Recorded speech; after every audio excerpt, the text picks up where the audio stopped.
I'm going to tell you a couple of quick stories about my dad. He was an avid fisherman. He'd been fishing since he was a little boy.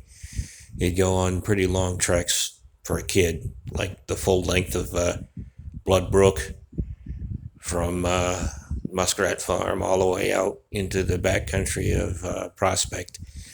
But he was an avid hunter too. And during the lean years when he was unemployed, he would bag one or two deer just to keep the family fed. And I think the local game warden knew it and really, they had compassion back then. He never really checked. Dad told me one story about Gil Gilpatrick, who lived in the house across from the Searsport Water District when he was the game warden. Dad remembers one time Gil tried to catch him. I don't think Gil knew that it was Dad, but Dad knew it was Gil because there was only one warden for the whole area.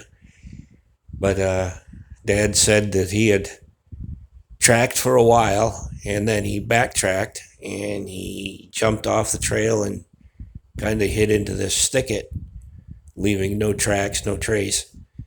And Gilpatrick came along quietly, stepping in my father's tracks, and he got to where there was no more. And he stood there, and he looked around, and he let the sigh out of him, like just, he couldn't believe that he had lost this guy.